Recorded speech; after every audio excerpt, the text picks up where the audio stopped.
Lima tetua, umumnya dikenal sebagai Gorosei, kini mereka memainkan peran penting dalam saga terakhir One Piece. Mereka dianggap oleh masyarakat umum sebagai naga langit paling kuat yang pernah ada, memegang posisi otoritas tertinggi dalam pemerintahan dunia, segala sesuatu di dunia One Piece diawasi oleh Gorosei. Sebagai musuh utama alur cerita Pulau Egghead, karakter-karakter ini sangat penting dalam alur cerita. Kemampuan sesungguhnya dari Gorosei memang masih diperdebatkan hingga saat ini.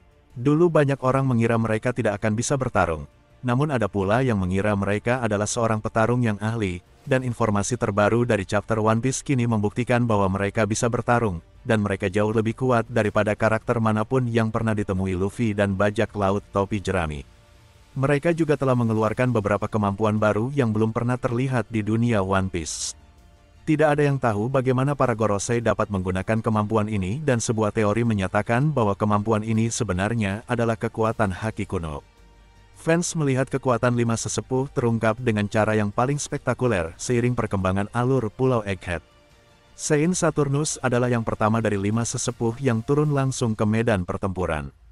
Dia adalah orang pertama dari lima sesepuh yang memasuki pertempuran dan kehadirannya di Pulau Egghead mengejutkan para karakter serta penggemar One Piece. Dengan memanggil dirinya ke Pulau Egghead, Saturnus menunjukkan kemampuannya, mengungkapkan bahwa ia bisa berteleportasi ke lokasi manapun di alam semesta One Piece.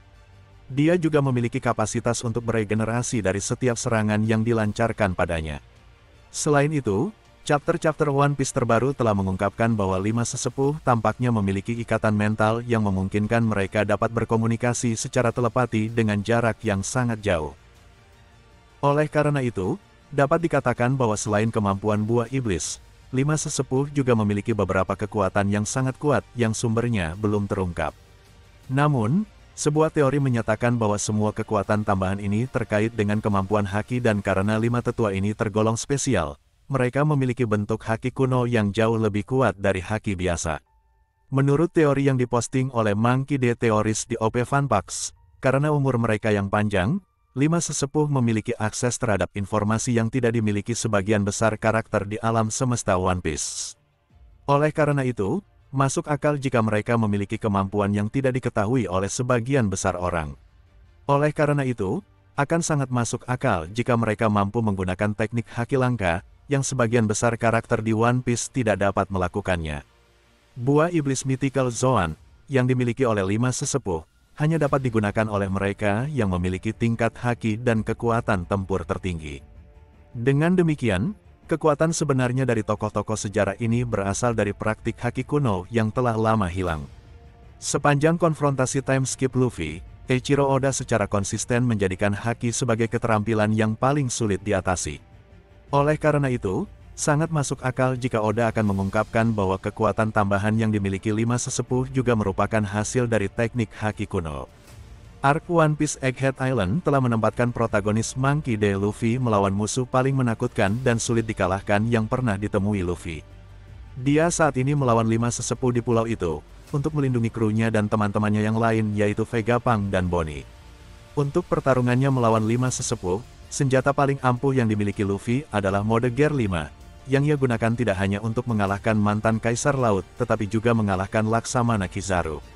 Meskipun potensi penuh dari Gear 5 tidak diketahui, itu adalah satu-satunya senjata yang dapat menyelamatkan Luffy dan membantunya melarikan diri dari Pulau Egghead. Namun, ada masalah dengan mode Gear 5. Menurut teori, setiap kali Luffy mengalami transformasi Gear 5, dia kehilangan kesadaran dirinya. Artinya semakin sering dia menggunakan bentuk Gear 5, semakin merusak kewarasannya. Meski saat ini efeknya tidak terlihat serius, namun hal ini bisa menjadi masalah besar di masa depan. Gear 5 tidak hanya memberikan Luffy kemampuan konyol yang luar biasa dan membuat rambut serta pakaiannya menjadi putih, tetapi juga membuatnya menjadi banyak tertawa. Ada perilaku tertentu yang meningkat dari sifat khas Luffy ketika dia pertama kali membangunkan Gear 5. Luffy tampaknya diliputi perasaan kekuatan dan kebebasan yang tidak teridentifikasi sebelum dia mengaktifkan Gear 5. Dia bergoyang dan melompat-lompat seperti orang yang periang. Namun kemudian ketika dia lebih sering menggunakan mode Gear 5, menjadi jelas bahwa apapun situasinya dia selalu tampak merasa lucu dan gembira saat beralih ke mode tersebut. Gear 5 adalah cerminan dari kepribadian Luffy yang konyol dan riang. Dia bisa menjadi lucu dan kreatif dalam pertempuran berkat kekuatan ini. Namun, keadaan mulai berubah menjadi lebih buruk karena Luffy. Karena apapun situasinya dia masih tertawa dan mengabaikan kondisi sekelilingnya. Meskipun dia marah sesaat ketika dia menangkap Kizaru dan Saturnus pada saat yang sama, kemudian dia melanjutkan lagi dengan tertawa dan berkelahi, yang menunjukkan bahwa Gear 5 mungkin tidak hanya mempengaruhi kekuatannya saja. Menurut teori yang diposting oleh OP Funpacks, di chapter 1107, ketika Luffy mengetahui bahwa Vegapunk ditikam oleh Saturnus tepat sebelum dia hendak melarikan diri. Idealnya suasana hati Luffy seharusnya berubah dan dia seharusnya marah karena Vegapunk telah menjadi salah satu teman Luffy. Namun, alih-alih marah, Luffy tetap terus tertawa dan melompat dari satu tempat ke tempat lain. Jika situasinya sama dan Luffy tidak berada dalam mode Gear 5, dia pasti akan mengamuk dan mencoba segalanya untuk mengalahkan penjahat dan menyelamatkan temannya yang terluka. Menurut teori, mode Gear 5 tidak hanya memberikan Luffy lonjakan kekuatan, tetapi juga mengambil alih kepribadiannya dan mengubahnya menjadi Dewa Matahari Nika. Rasanya seperti dia kehilangan kewarasannya, dan sebentar lagi dia mungkin tidak akan lagi menjadi Luffy yang telah disaksikan para penggemar sejak awal seri, dan mungkin Luffy akan berubah menjadi sesuatu sosok yang lain. Apakah di chapter One Piece selanjutnya akan terjadi bentrokan dari teknik Haki kuno milik Gorosei dengan teknik kebebasan milik Dewa Matahari Nika? Apakah kekuatan Haki kuno hanya bisa dinetralisir oleh kekuatan konyol milik Dewa Matahari Nika? Terlepas dari itu, para penggemar pasti sangat bersemangat melihat Dory, Brogy, dan Luffy akan melawan tiga sesepuh. Saint Saturnus dan Saint Jupiter sudah mulai melakukan pertempuran dengan Luffy. Sekarang tinggal Saint Warkuri yang memegang kekuatan Fenki juga akan bergabung dalam pertempuran tersebut. Sejauh ini, dialah satu-satunya yang belum banyak dilihat oleh penggemar. Dan kemungkinan besar di One Piece chapter terbaru nanti dia akan menunjukkan kekuatannya juga. Dia kemungkinan akan bertarung melawan raksasa, yang merupakan lambang kekuatan di dunia One Piece. Pertarungan ini kemungkinan besar akan menjadi sangat menarik, dan para penggemar sudah tidak sabar untuk melihatnya. Meskipun pertarungan antara bajak laut dan 5 sesepuh kemungkinan besar akan berlanjut di chapter One Piece yang akan datang, aspek menarik lainnya yang perlu kita cermati adalah rencana pelarian bajak laut topi jerami. Seperti yang penggemar ketahui, kemungkinan besar bajak laut topi jerami akan lolos dari Pulau Egghead. Sebelumnya, kami memperkirakan bajak laut topi jerami akan berpencar di Egghead, karena hal itu akan menjamin kelangsungan hidup dari kru topi jerami. Tampaknya skenario ini mungkin terjadi, seperti yang diisyaratkan oleh Sanji di chapter sebelumnya. Saat ini, separuh dari bajak laut topi jerami berada pada Labo Fase, sedangkan separuh lainnya berada pada Fabrio Fase. Ini berarti bahwa kru bisa saja terpecah. Separuh kru bisa saja menaiki Suni, sementara separuh lainnya bisa menaiki kapal bajak laut raksasa. Bajak laut topi jerami mungkin seharusnya sudah bisa melarikan diri, namun situasi yang menahan mereka adalah Zoro. Sekarang Zoro telah menyelesaikan pertarungannya melawan Lucci, Jinbe dapat membawanya kembali, dan itu berarti bajak laut topi jerami dapat bersiap untuk melarikan diri. Penggemar kemungkinan besar akan melihat bajak laut topi jerami berkumpul di Labo Fase pada chapter berikutnya, dengan Jinbe kemungkinan besar mengambil kendali operasi, dan Nami mengarahkan kru keluar dari sana.